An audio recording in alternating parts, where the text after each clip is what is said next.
Chapter 118. Dark Tide. A palace is a hidden place. Mother, I know that my mother loves me the most. I begged my uncle to let him kill that little bastard Nye Tien. Lan Binji knelt in front of a woman in green, snot and tears begged bitterly. Lan Binji already knew that Nye Tien was not dead and escaped from Tang Yuyu's grasp again. Not only that, but Nye Tien also forcefully threatened Qin Yedian to hand over Nye Yuro, and Qin Yedian even had to kill Qin Yulong and make him a scapegoat. Tang Yuyu missed again. This was something Lan Binji never expected. Tang Yuyu claimed to be the #1 killer of the Bloodbat sect. The people who died here before were the ones who frightened the other side. These people were much stronger than Nye Tien. But Tang Yuyu can complete the task perfectly every time, but facing Nye Tien, whose strength is only in Yuanling realm, Tang Yuyu missed twice, which is incomprehensible. The woman in green is noble and gorgeous, with a faint green fluorescent light flowing around her body. With a slight movement of her body, a cold breath permeates instantly. She is Lan Binji's mother, the queen of Lanyun Empire, and Qin Yitian's younger sister, Qin Ye. Bing Yi, get up. You don't need to act this kind of bitter drama in front of your mother. Qin Ye smiled lightly, a touch of impatience appeared on her charming face, and her sharp eyes stared at Lan Binji, almost seeing the latter straight through. My son, I know it well. What Lan Binji is, Qin Ye knows better than anyone else. Originally, there was no deep hatred between Lan Binji and Nye Tien, but because of Lan Binji's jealousy, things finally developed into the present situation. Of course, Qin Ye had heard about Nye Tien. She was also very curious about what kind of young man he was, who could not only defeat Lan Binji but also make an alchemist like Zhang Yifeng willing to be a registered disciple. Qin Ye even knew about Lan Bingqian's visit to Nye Tien. Clearly, these things were not enough to make Qin Ye pay attention to Nye Tien. What made her care was that Nye Tien was able to heal Lan Bingqian. Lan Bingqian has a very high status in Lan Yunhai's heart. If she recovers, it will not be a good thing for Lan Binji. After all, Lan Bingqian is Lan Bingqian's twin sister. Thinking carefully about this series of things, Qin Ye's expression gradually became gloomy. Mother, did you agree? Let the uncle take action, and he will kill that little bastard. Lan Binji felt the cold killing intent on Qin Ye, and couldn't help but brow happily. The uncle Lan Binji spoke of was the head of the Bloodbat sect.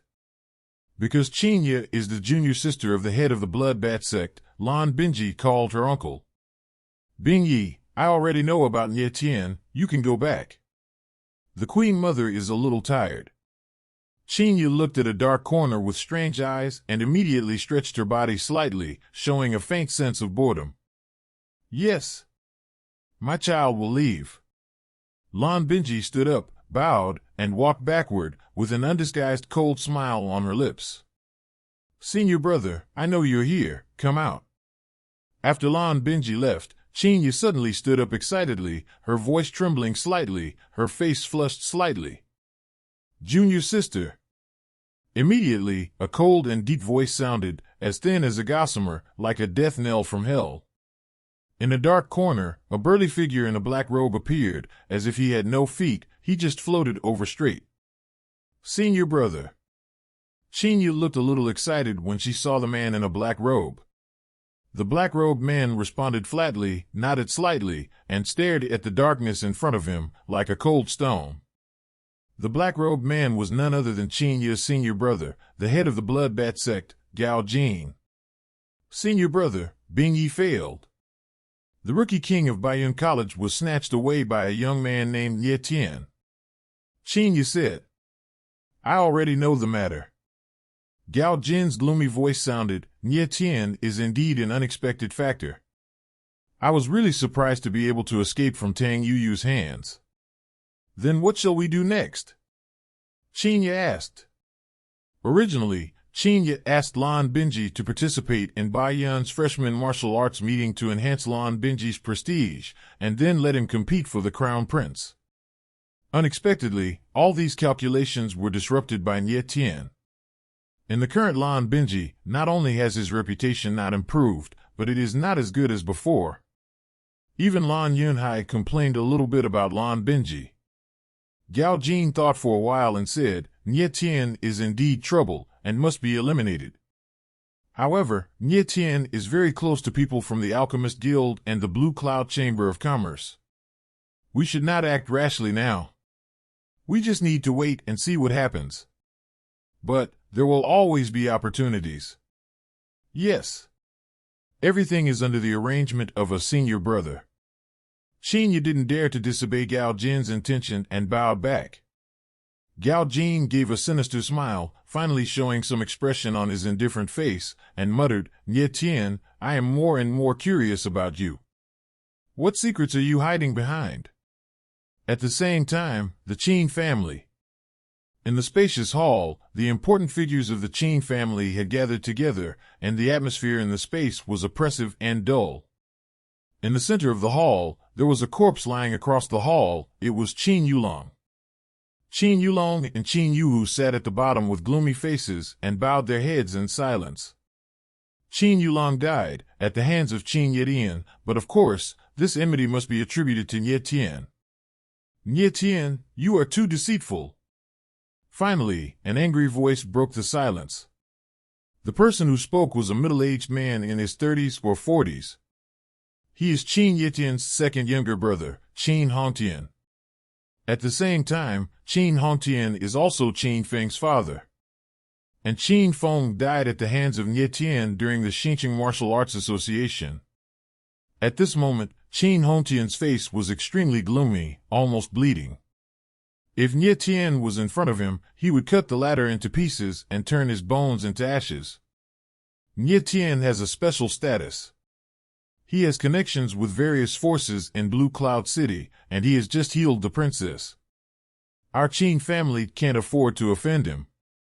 With a weak sigh, the person who spoke was an old man in blue. He is a member of the older generation of the Qin family. Is that the way to go? Qin Hongtian roared angrily with a livid complexion. His son Qin Feng died at the hands of Nie Tien, and he wanted revenge more than anyone else. Then what do you want? The old man in Xing asked back. Qin Hongtian was at a loss for words for a moment, unable to speak. If he has a way, there's no need to vent his anger here.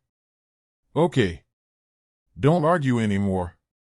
Qin Yetian said in a deep voice, with a look of gloom on his face. He said, this matter happened because of Prince Bingyi, and we still need to find a way to him. Our Qin family can't afford to offend Nie Tien. Lan Benji is the prince, and he will never let Nie Tien go. Qin Yetian frowned. He suddenly remembered that at the Xinqiang Martial Arts Association, if he had been ruthless, he might have hoped to kill Nie Tien directly. But now, he is completely hopeless. Not to mention that he didn't dare to attack Nie Tien in Blue Cloud City, and even if he dared, he didn't have absolute confidence. Nie Tien is already the rookie king of Baiyun College. We must not act rashly at this time. Without my order, no one in the Qin family is allowed to act without authorization. Qin Yetian shouted coldly, and then changed his tone, saying, Prince Bingyi, we will not let Nie Tien go. We just need to wait and watch the show, and guide and push it when it is critical.